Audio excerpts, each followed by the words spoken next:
And we are live. I have a really great pleasure to introduce Robert Rodriguez, who is the CEO and chairman for and founder for SINET. And I believe it's at least the top five most influential people in cybersecurity. Robert, thank you very much for joining us today, and much appreciated. I know you're a very busy guy, and I would love to start diving into your background. But before we do this, let me just say, and I mentioned that previously, is that I viewed a short intro by you from 2001, basically talking about the purpose of CNET, kind of the goal for the organization, and what you mentioned back then in 2001 is if not applicable, it's more applicable today than it was like 10 years ago, which is truly amazing. Yeah, I actually kind of get emotional thinking about that as I reflect back. The messaging, the model, the formula, the culture, the branding has not changed. I would say the branding's changed. It's grown and it's become more respected and trusted. And it's been more influential in supporting our mission to advance innovation to defeat global cybersecurity threats. And what that really means is supporting early stage emerging growth companies, entrepreneurs, and innovators in the cybersecurity space and connecting their ecosystem. And when I talk about an ecosystem, if you would envision a wagon wheel, and in the middle of the wagon wheel is a hub, those contain companies, can be robotics, medical device, but in our world, it's all cybersecurity. Interchangeable, but the spokes that lead to the advancement of innovation are not interchangeable. They're necessary. Private equity, venture capital, if you're lucky to have an exit, investment banking, policy, those that are wise to collaborate with academia. I'm a big believer that when you have hard problems and you collaborate with people that are very talented and smart at universities, is when you create your centers of excellence. You could add law firms. Companies mature and grow, they need protection, legal protection. You could even add real estate. As Google started off University Avenue in Palo Alto out of the apartment, and Facebook and others, they've grown. They need that office space. But most important within the ecosystem are the buyers from industry and government, your CSOs, your CISOs, your CIOs, your chief information risk officers, et cetera. They're really the most important entity within the ecosystem. And within the ecosystem, I only focus on three things.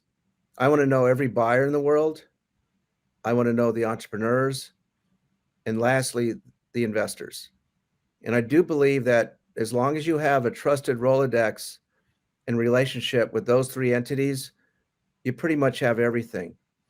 And the reason I focus on the buyers is because if I really want to support the mission and help the entrepreneur, I must have trust with the buyers. And if you throw COVID on top of pre-COVID, it was hard to get to the buyers. They're deleting emails and phone calls.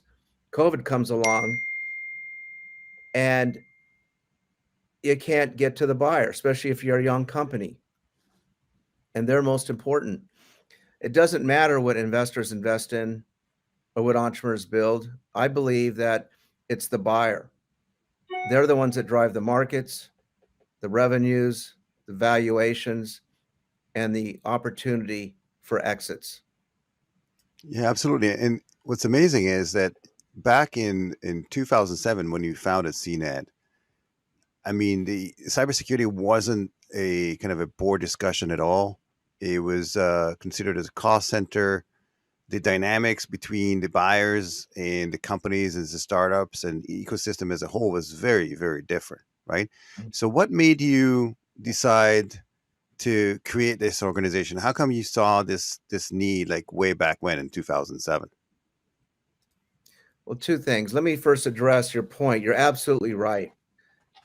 The continuing evolution of the 21st century CISO, moving from that cost center, as you stated, a blue collar security person, Dr. No, Very rarely, if ever, reported to the board of director, probably more to the CIO or COO or CFO. No standardization of reporting structure, even to this day, with the risk executive to today's risk executive, who's briefing the board on a quarterly basis, if not more.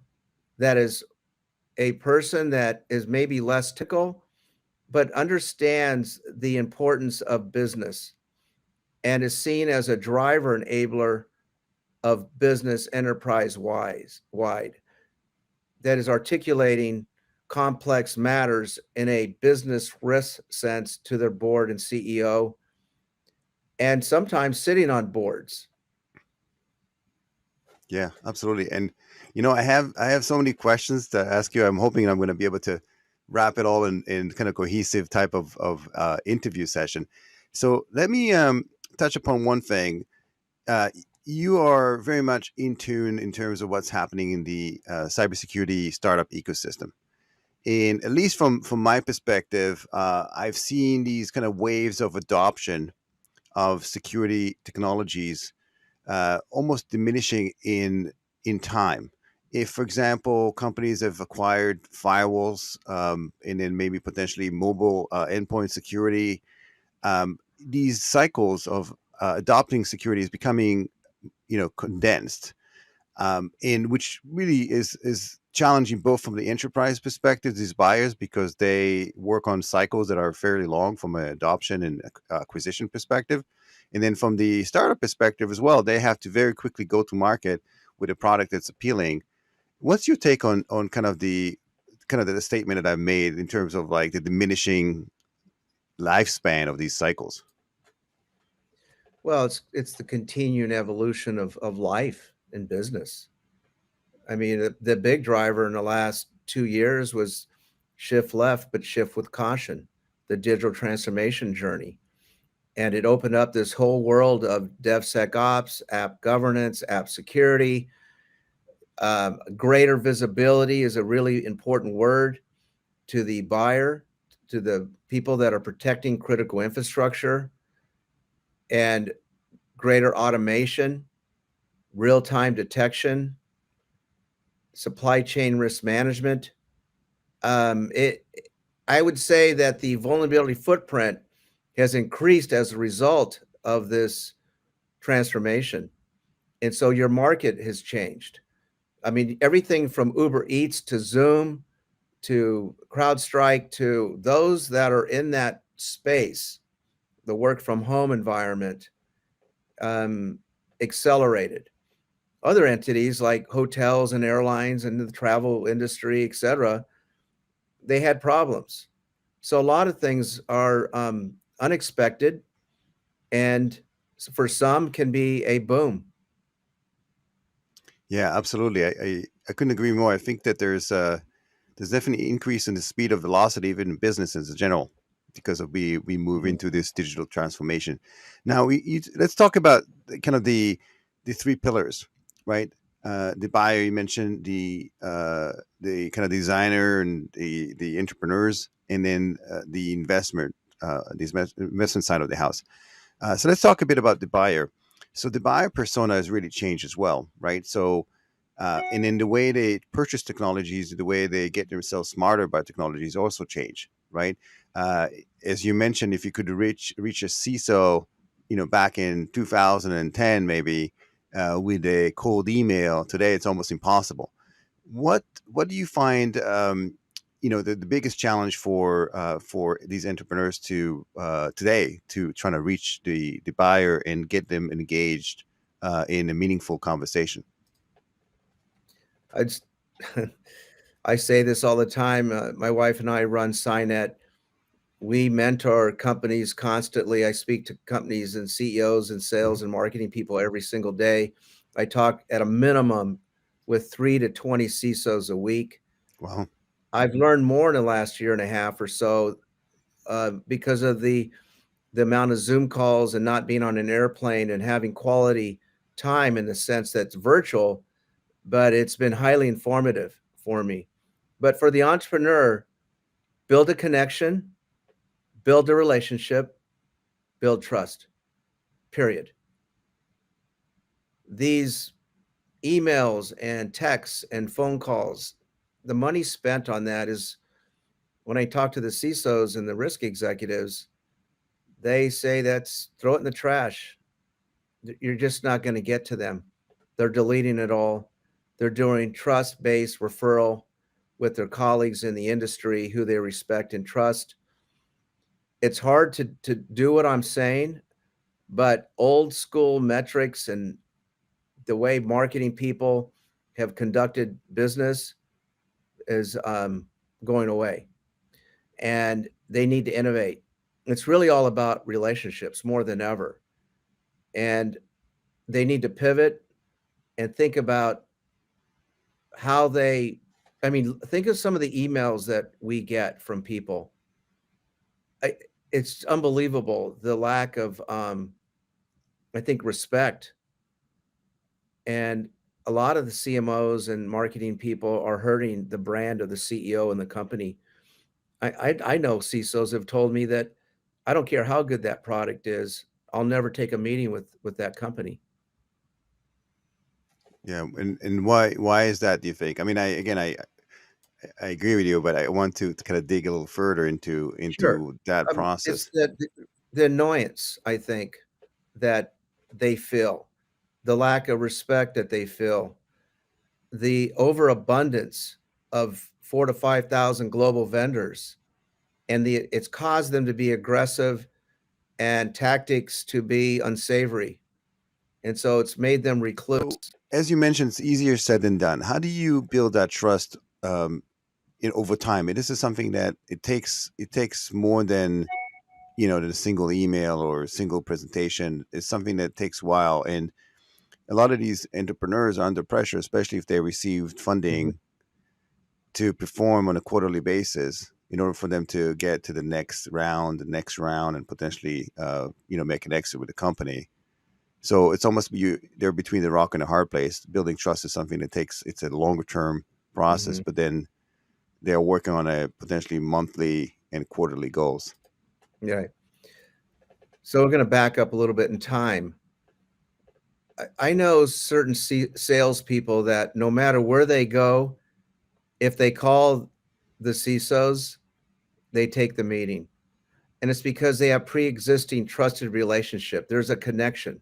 There's a real relationship. The challenge again is COVID happens, and for early stage companies, they probably have a limited family and friends Rolodex and venture Rolodex that can only go so far. And so they got caught in a hard spot, because how do you build a relationship in a COVID world? It's really hard to replace the warm handshake, right? And as we get back to live events, I would encourage them to align themselves with respected conferences that have the right people at the right level, those that have a lot of the buyers in the room, I would call buyers, CISOs, and try to stay away from conferences where there's nothing to, I'm not trying to disrespect a retired general or a consultant, but they don't have P&L. And at the end of the day, once a company raises the capital, especially in today's environment, they only care about one thing, and that is getting to the buyer. And so it's almost one handshake at a time. It's like that old, I think, Merrill Lynch commercial years ago. One handshake at a time. That's how I built SINET, to be honest with you, over Mhm. 20 years. Yeah, it's an incredible story. So let's talk a bit about the explosion of a number of vendors. You mentioned the 45,000 vendor mark, which is tremendous. And again, this is nothing that was like back in 2007 or 2010 for that matter. And what do you see like in terms of industry? Like, is this sustainable to have that many vendors for this type Mhm, of industry? Are we mhm, looking at some sort of consolidation? Because there's that, and then there's also these tremendous valuations for company that don't mhm. necessarily have. And you're smiling because you know where I'm going with this. They don't necessarily have the revenue to back it up. Well, I think it's 4 to 5,000 vendors. I'm not really Okay, sure how many. 4 to 5. That's right. Uh, so we've been talking about consolidation for a while, and it's happening. It's happening. If you look at the M&A, the first 6 months of this year, just in cybersecurity alone, it's about $51.6 billion, and in terms of capital investment, it's about 11.4 billion. This market is so robust, and it's caused the valuations to, I think, be unhealthy. I'm a venture capitalist at Sinewave Ventures, um, and I know companies 85x a purchase. I'm not going to say who and what. An A round of 280 million. It's in the public. A and B round within 18 months for a startup of 85 million. We can go on and on, right? So yes, there's some consolidation, but I think the amount of attacks and the sophistication of the attacks and the increased vulnerability footprint, and now we're into the ransomware, now extortion, as just and the geopolitics of moving from a globalization environment to a populist and nationalism, and looking at the South China Sea and Taiwan, huge chip maker, where shortage of supply chain, in particular chips, cars and computers and many other entities are having a hard time getting these things.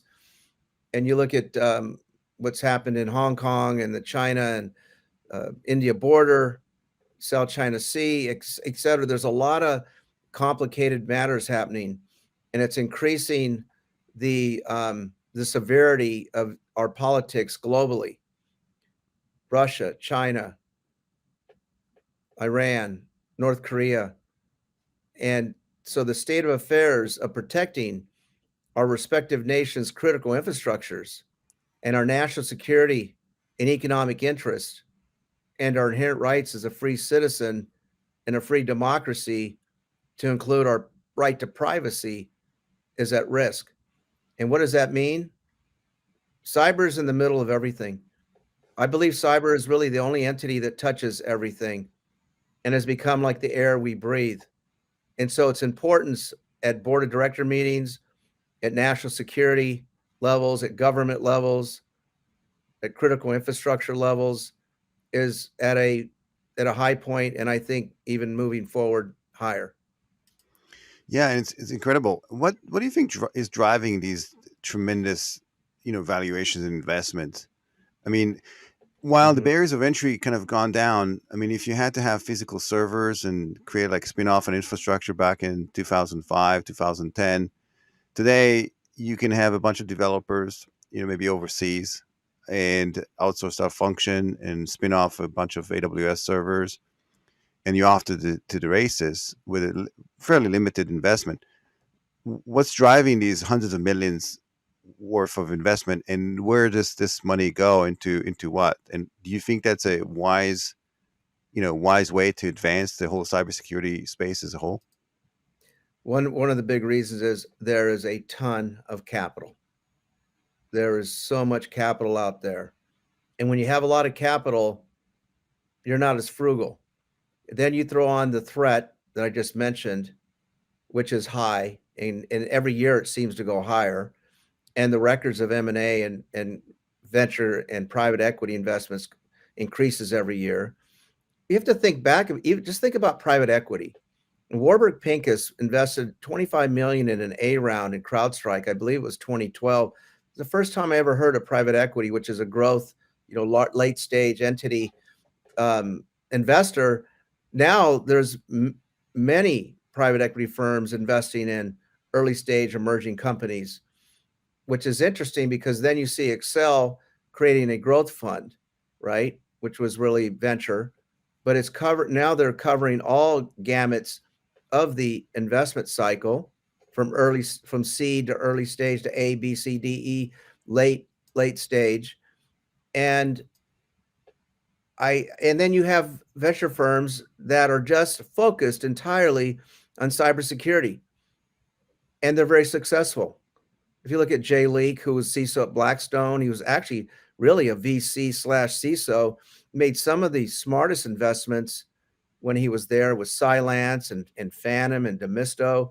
Then he goes to Clear Sky, huge success there. Then he creates his own new fund with Patrick Heim, Sin Ventures. You got Bob Ackerman, another successful venture capitalist with Data Tribe and Allegis Capital. You got Alberto Yepes, Forge Point, Alex Dole at 1011. Wing does multiple ventures, but they are also highly successful in cyber. Ted Schlein at Kleiner, Ashim at Greylock. I mean, I could go on and on.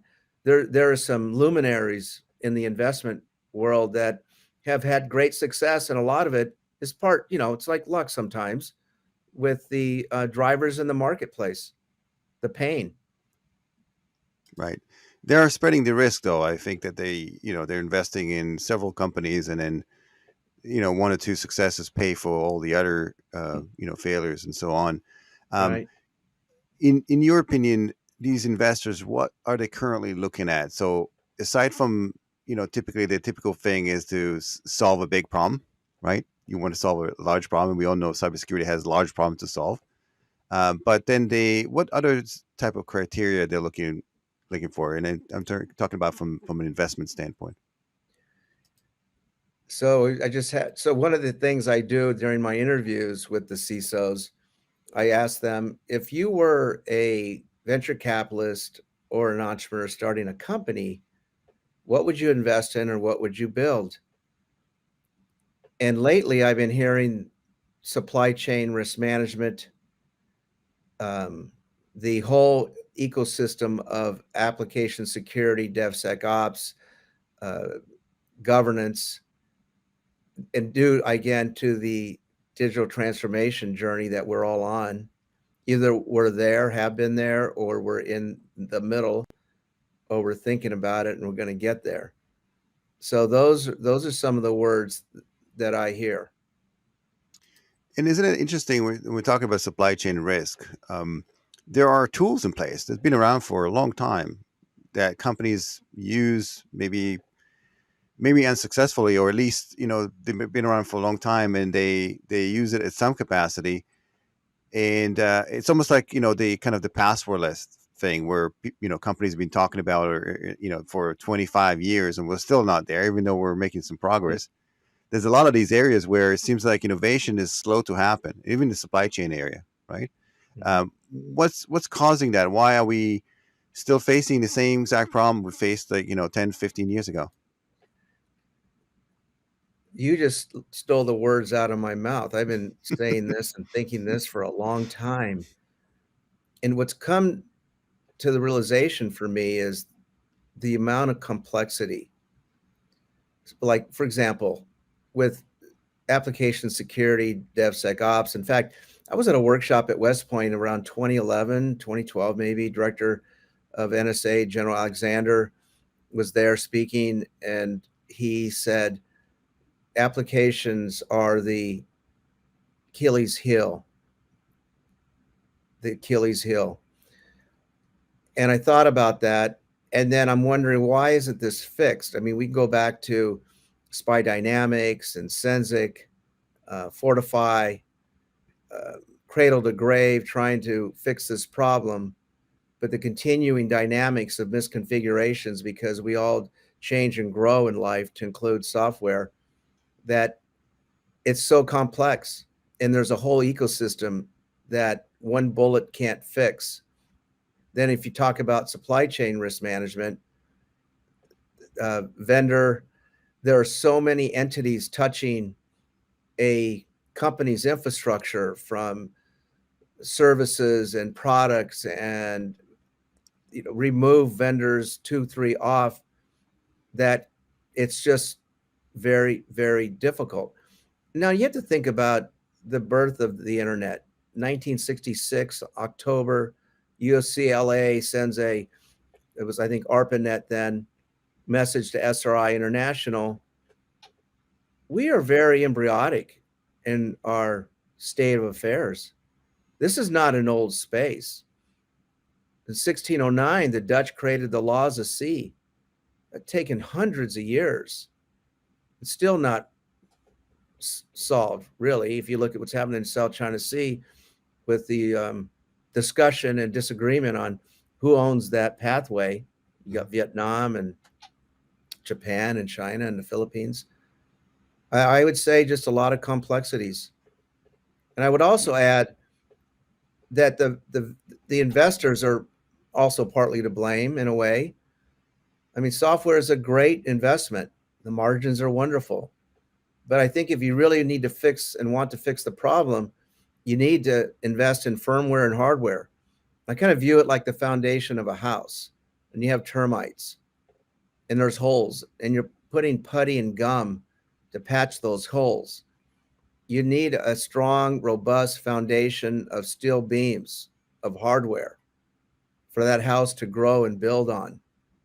And we haven't made those investments. Yeah, and I think that's absolutely a matter of national security, and I think we're working towards fixing that.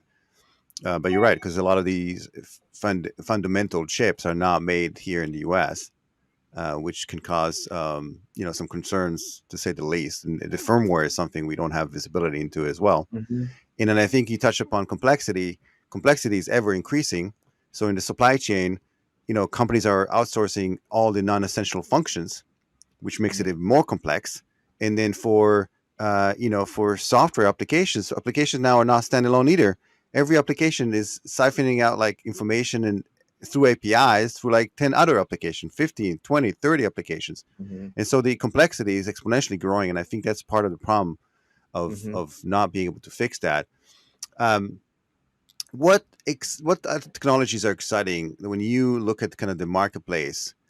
And you mentioned these areas, but there's also, the sky's not falling. We're making progress on a monthly, yearly basis, um, from areas of machine learning, AI, building behavioral type of baseline to diminish the human element and so on. What type of technologies do you see now that have a great potential to increase kind of the state of affair of security in terms of Mm-hmm. enterprise? So I mentioned some of them earlier: greater visibility, greater automation, real-time detection, greater governance, something that can help orchestrate all the complexities of the environment and connect that ecosystem and make sense and prioritize the data that is most important to those ladies and gentlemen that are protecting the companies and our governments. Absolutely. And so let's talk a bit about SINET and its activities. So you mentioned you've kind of just rebranded a little bit in the past several years. How do you make that connection between, as you mentioned, these kind of three pillars: the buyers, the investors, and then the entrepreneurs? And how do people, these entities gain? What kind of benefits they gain from being part of the organization? So we pivoted. Our last live event was in London, pre-COVID, January, and our CISO board of director workshop, which is specifically for risk executives in Scottsdale at the Four Seasons. We do bring in 10 entrepreneurs to pitch. They cannot go to the workshop because we're constantly protecting the buyers. I do take over a restaurant one night and we have a reception and dinner. And it's because the culture is known and trusted, it's a very comfortable conversation with the entrepreneurs and the CISOs. It's extremely relaxed, and it's trusted.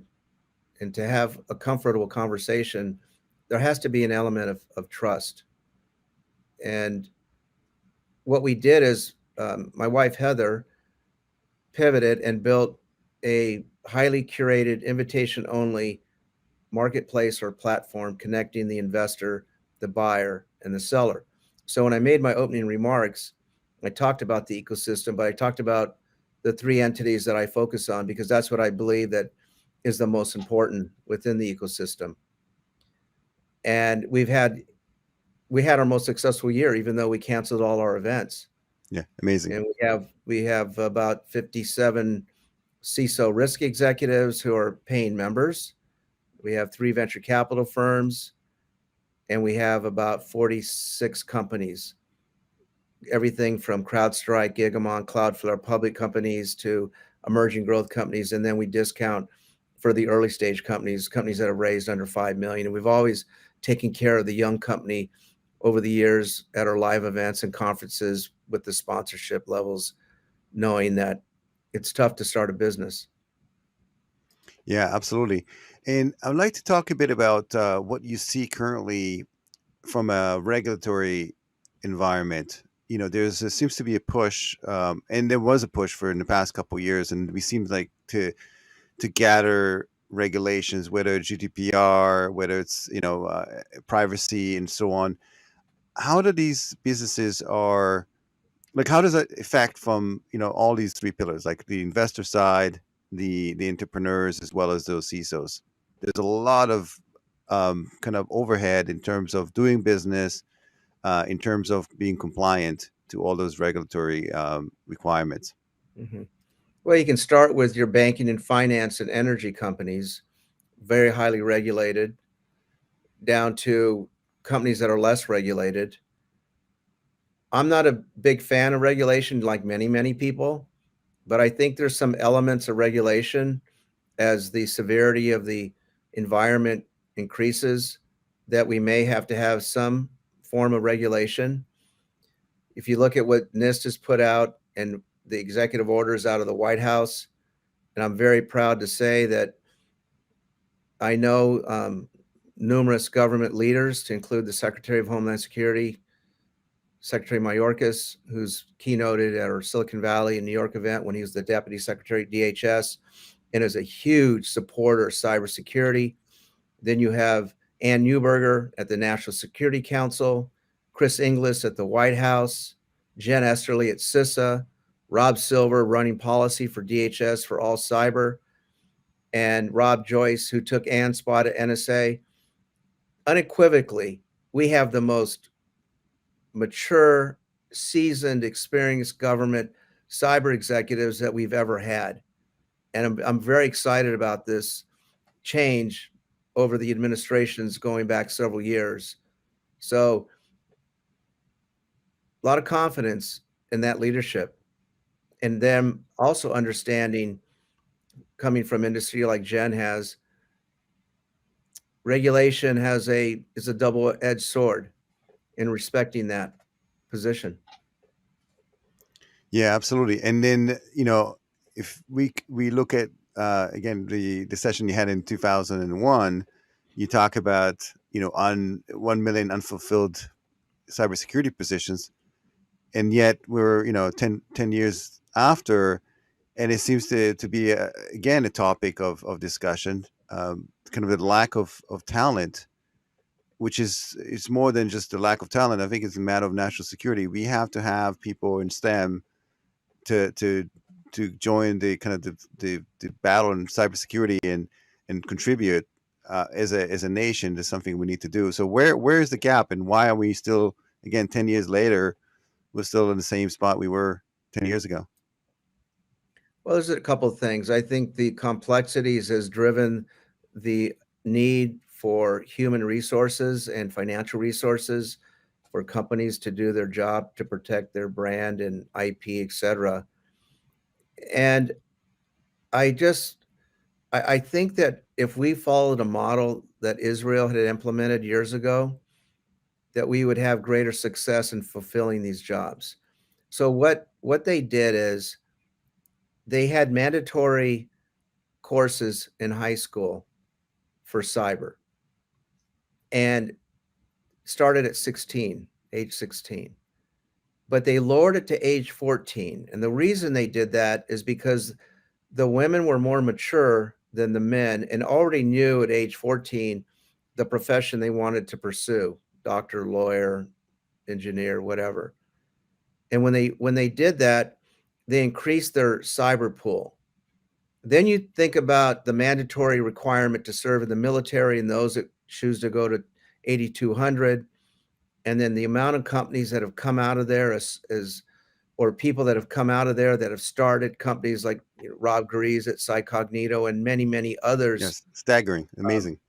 it's so impressive. And when I went to Israel, I've been there 3 or 4 times.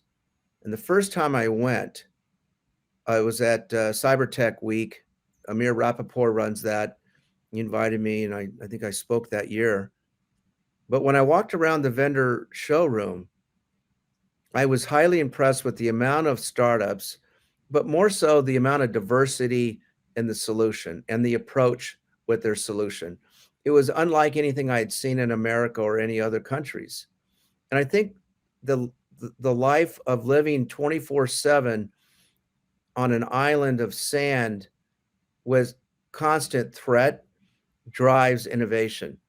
It drives a different way of succeeding. It drives a different way of winning, a different way of thinking, because there are no options for failure for a country that small. So the amount of talent that is driven out of that type of philosophy has created some of the greatest companies in cybersecurity.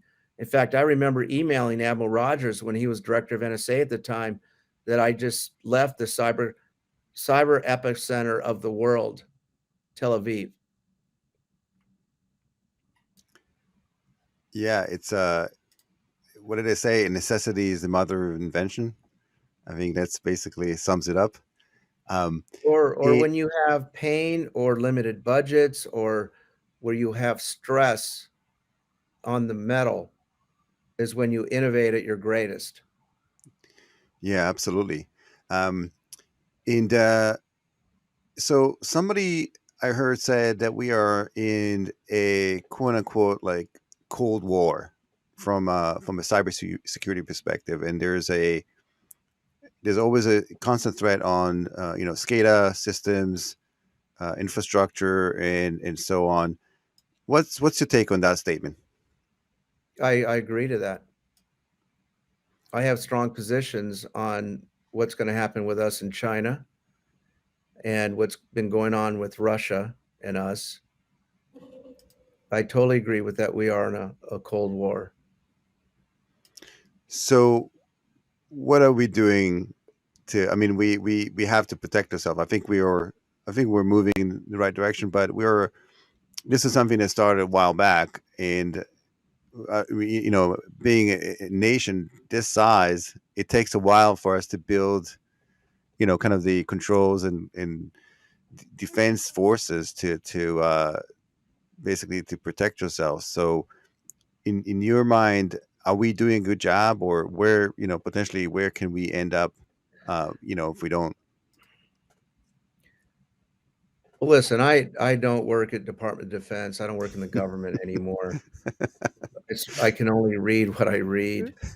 But when the chief software scientist at Department of Defense leaves because of his grave concern and disappointment of the lack of innovation and movement forward at Department of Defense, and I read other things that you probably have read. I'm not going to go into all that. And the amount of money, I think $1 trillion that China's investing in AI is frightening. If you think about AI, it's the more data you have, the greater chance of having more sophisticated, viable AI. And China has a lot of people, and they've got their tentacles into third world countries, laying pipe, undercutting Cisco with via Huawei, and the amount of data they're getting and alliances with certain countries is concerning. And I think we are behind the 8 ball in terms of our investments and traction with AI. And I believe that whoever dominates artificial intelligence will dominate military and economic prosperity, and thence hence the world. Yeah, absolutely, and I agree, and I think China also has the advantage that they are generating their own data as well, because their privacy concerns are not there as much as it is here. So they have a lot of, for example, camera collecting data on a regular basis and on citizens and so on. So the AI can be fed with much larger quantities of data than can happen here. Um, and and then what's your take on like things like quantum computing, which we hear all the time that potentially can break the internet, encryption, and so on? Do you hear any startups in that space that are doing some work? Yes, I do. And a friend of mine, Professor Dan Bonet at Stanford, is a phenomenal professor. I met him and John Mitchell when I started the Electronic Crimes Task Force with another agent, moved to San Francisco from DC when I was in the Secret Service on December 18, 2001. But I asked him about a year ago or so his thoughts on quantum and where we were and how close. And his opinion was that it's still a while off. It's not in the next 3 to 5 years, maybe 10. I don't, but it's not immediate. And those companies in that space are probably a little early because the buyer has so many challenges and needs that they have to prioritize. And for the entrepreneur, they need to find out to understand the market that the product that they're building, the solution they're building is not in the nice to have bucket. That is not going to move the needle. They need to be in the must or need to have bucket. Yeah, and it's amazing that there are companies that do quantum computing, but yet there are brand new companies that just are starting out and they're tackling email security, which is email security is a problem that was quote unquote being solved like 10, 15 years ago, Mhm. and already done with. At least most organizations have solved the problem, but there's still yet I guess there's more to come. um, Listen, it's been a real pleasure, Robert. I feel like we can continue this conversation and dive a little deeper into some other topics, and I think we should do that. And then also, I would love to host you in New York. I know you come used to come previously when you used to host the SINET events in New York City. Um, and there was a cyber tech event, by the way, in New York City not long ago, Mhm. hosted by Amir Rappaport as well.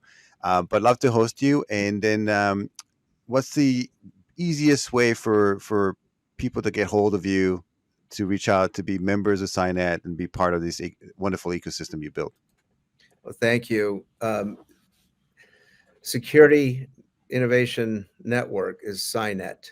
Hmm. So you can Google SINET, SINET, or you could email me at rdrodriguez, that's RODRIGUEZ, at security-innovation.org. I have been in New York a lot lately. We did cancel all the events, but I hosted a dinner for 55 CISOs and CEOs of small companies and VCs in New York in July. I did a dinner in DC for Jen Esterly, the new director of CISA, and we had 45 CISOs and government executives and entrepreneurs and CISOs in the room. And I just spoke with the Secretary of Homeland Security the other day, and he was going to come to a dinner in New York, but he had to cancel for December. So we're working on another date for springtime in New York. I'm a big believer in supporting Allie and Jen and Rob Silver and the others because of my passion for public-private partnerships. I can't say how important they are, and more important today that that the industry support those and support our government leaders. They're working very hard. They've got a very hard job, but it takes that whole ecosystem that I mentioned to have success. And the seriousness of the threat, as we mentioned earlier, is only increasing. Absolutely, Robert. And I wanted to thank you for your contribution to the cybersecurity space. It's really tremendous. And thank you for taking the time to talk to me, today in the group, and having participate in such an engaging conversation. Much appreciated. Again, thank you all for joining us today. Looking forward to seeing you at the next event. And Robert, thank you again, and looking forward to hopefully seeing you in New York City sometime soon. Thank you, Dave.